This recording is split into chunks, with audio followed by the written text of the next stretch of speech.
नमस्ते बच्चों। पिछले वीडियो में हम लोगों ने देखा था सजीव सृष्टि, अनुकूलन और वर्गीकरण।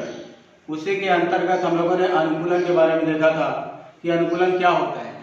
अनुकूलन आप लोग को मालूम होगा कि प्रत्येक सजीव, चाहे वनस्पति हो चाहे प्राणी हो, जिस परिसर में अर्थात जिस वातावरण में निवास करते हैं उसके अनुसार अपने आप को जो है कि सामंजस्य स्थापित करना।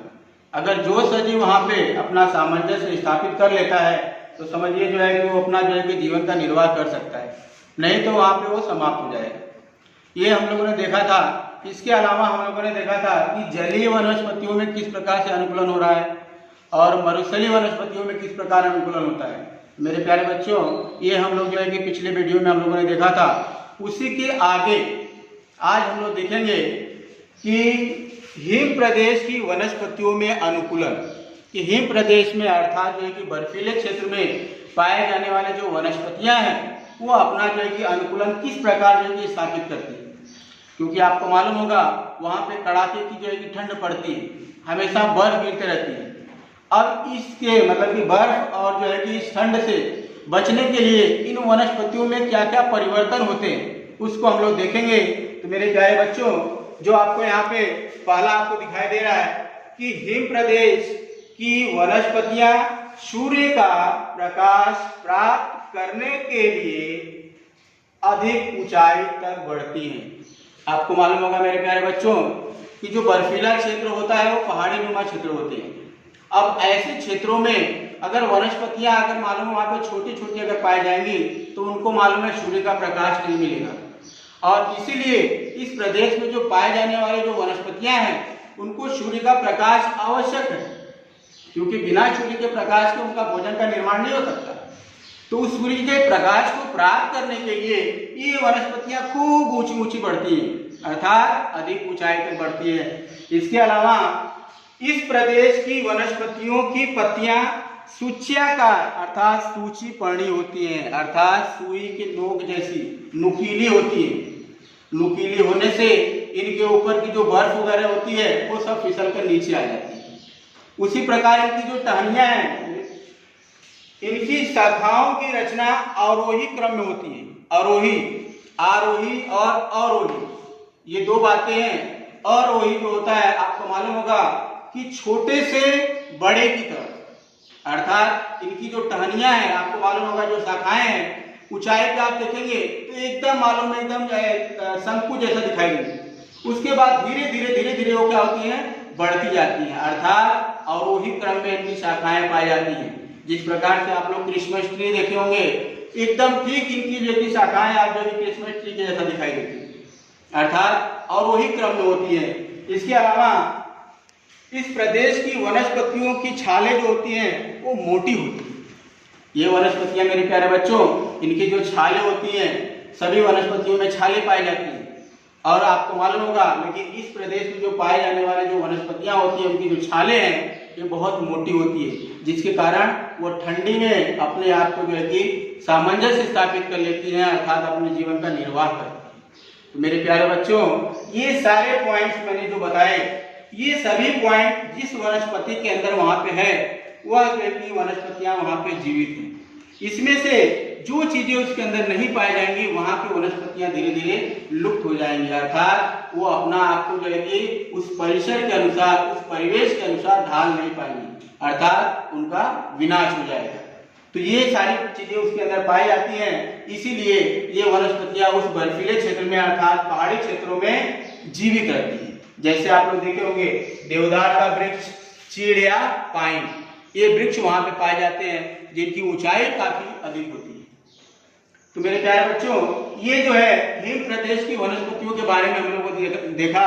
अब इसके बाद आता है वनाच्छादित प्रदेशों की वनस्पतियों में अनुकूलन। वनाच्छादित अर्थात जो जंगली क्षेत्र है, जहां पे बहुत ज्यादा मात्रा में जंगल पाए जाते हैं। अब उस जंगल में रहने वाली जो वनस्पतियां हैं वो अपने आप को किस प्रकार जो कि ढालती, किस प्रकार अपने सामंजस्य को स्थापित करती है। तो मेरे प्यारे बच्चों, यहाँ पर देखिए, इस प्रदेश में वृक्ष, झाड़ियां और पौधे, ये तीनों प्रकार की वनस्पतियां वहां पे पाई जाती हैं। वृक्ष, झाड़ी और पौधे, ये सभी जो है कि वहां पे अर्थात मिश्रित रूप में सभी पाई जाती है। यह इस जंगल की विशेषता होती है। अगला है, सूर्य के प्रकाश को प्राप्त करने के लिए इन वनस्पतियों में स्पर्धा होती है, जिससे ये अधिक ऊंचाई तक बढ़ती है। ठीक वैसे ही आपको मालूम होगा, जिस प्रकार हम लोगों ने देखा था कि बर्फीले क्षेत्र में वनस्पतियां जो कि खूब ऊंचाई तक बढ़ती हैं, वही हाल जो है कि यहाँ पर भी है।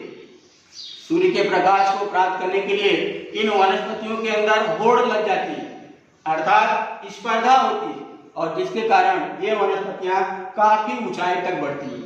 नहीं तो आपको मालूम होगा कि अगर मालूम है इनको, अगर ये जो छोटे छोटे अगर झाड़ियां वहां पाई जाएंगी तो उनको जो है कि सूर्य का प्रकाश नहीं मिलेगा। अब जब सूर्य का प्रकाश इनको नहीं मिलेगा, इनका भोजन का निर्माण कैसे होगा? इसके लिए इस प्रदेश में जो पाए जाने वाली वनस्पतियां होती हैं, अर्थात जंगलों में, इनमें क्या होती है? स्पर्धा होती है, और जिसके कारण ये खूब ऊंचाई तक बढ़ती है, और जिसके कारण और खूब ऊंचे ऊंचे तक बढ़कर जो है ऊंचाई तक जाती हैं। अर्थात इसके अगले बात में इन प्रदेशों में वृक्षों का आधार प्राप्त कर लताएं भी अधिक ऊंचाई तक बढ़ती हैं। मेरे प्यारे बच्चों, आपको मालूम है लता किसको बोलते हैं?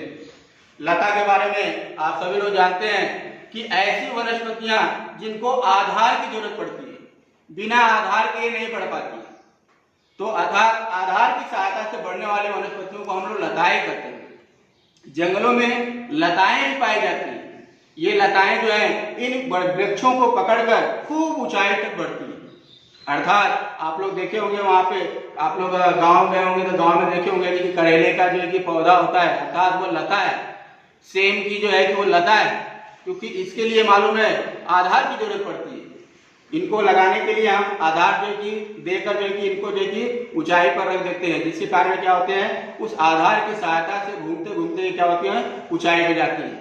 दूसरी बात, इसके अंदर आपको मालूम होगा इन लताओं में लता तंतु पाए जाते हैं, जो तना का अनुकूलन है। ध्यान दीजिए मेरे प्यारे बच्चों, लता तंतु जिसके माध्यम से ये वृक्षों को या मालूम है किसी भी वस्तु को क्या करते हैं, पकड़ लेते हैं, और वो पकड़ने के लिए जो उसके अंदर स्प्रिंग नुमा होता है वह है लता तंतु, जो किसी भी वस्तु को पकड़कर आसानी से जो है कि अधिक ऊंचाई तक बढ़ती है। इसके बाद है, इस प्रदेश में मिश्रित वृक्ष पाए जाते हैं, जिससे जंगल का निर्माण होता है।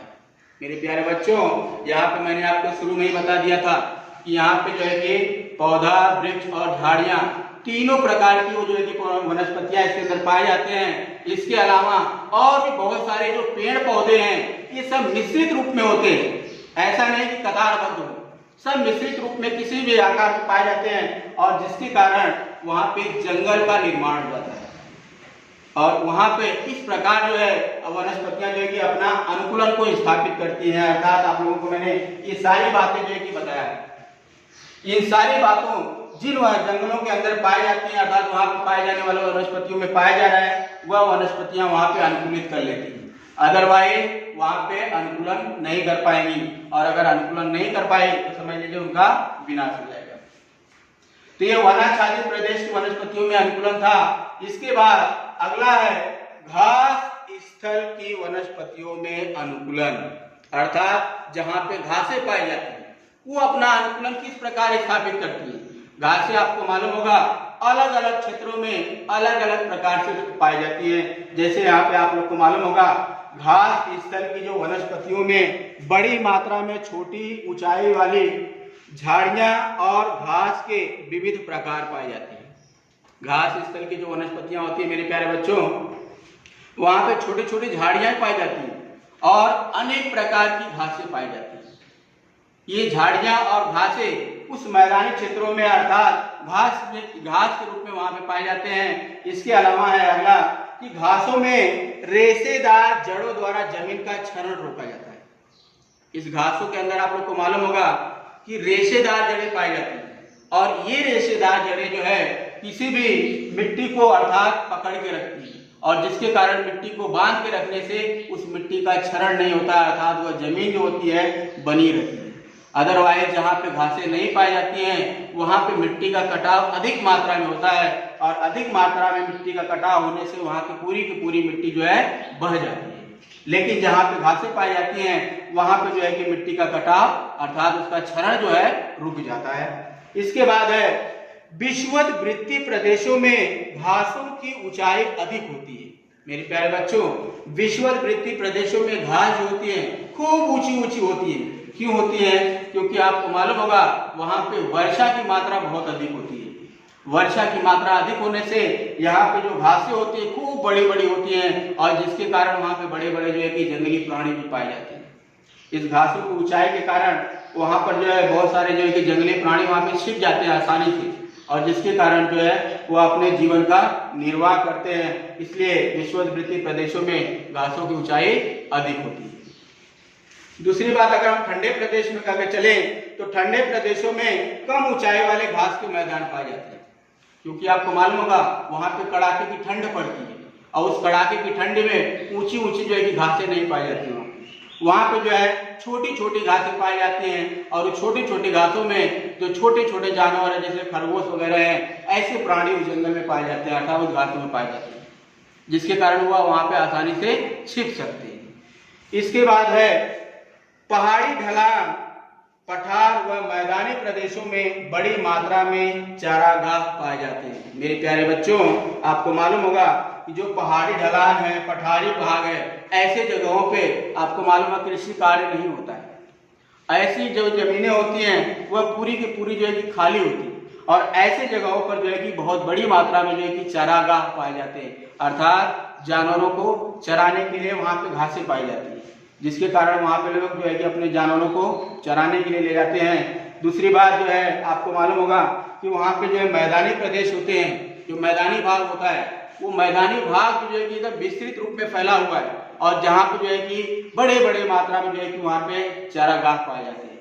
और इस प्रकार मेरे प्यारे बच्चों, ये सारी चीजें जो है इस घास स्तर की वनस्पतियों का अनुकूलन अर्थात इस प्रकार जो है प्रत्येक प्रदेश के अनुसार वे वनस्पतियां जो है कि अपना अनुकूलन स्थापित करती है, जिसके कारण उनके जीवन का निर्वाह होता है। अगर ये मालूम उस प्रदेश के अनुसार अपने आप को स्थापित नहीं कर पाएंगी तो वो जीवित नहीं रहेंगी।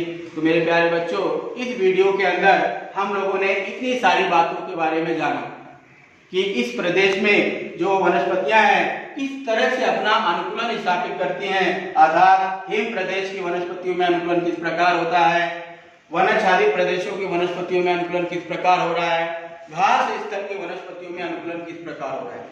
तो मेरे प्यारे बच्चों, ये सारी बातों को जो है कि आप ध्यान में रखेंगे और इस जो है कि वीडियो को बार बार देखकर जो है कि इसको याद करेंगे और साथ ही साथ यहाँ पे जो गृह कार्य आपको दिया गया है इस गृह कार्य को जो है कि ध्यान में रखकर इसको घर की होमवर्क की कॉपी में जो है कि करेंगे। जैसे हिम प्रदेश की वनस्पतियां, वनाच्छादित प्रदेश की वनस्पतियां और घास स्तर की वनस्पतियों में अनुकूलन, जो मैंने आपको यहाँ पे सब बताया, उसका जो है ये सभी विशेषताएं जो मैंने पॉइंट वाइज लिख कर दिया है गृह कार्य की कॉपी में लिख कर याद करेंगे। और जब विद्यालय खुलेगा मेरे प्यारे बच्चों तो उस गृह कार्य की कॉपी को लेकर आएंगे। इन्हीं के साथ मैं अपनी वाणी को विराम देता हूँ। धन्यवाद।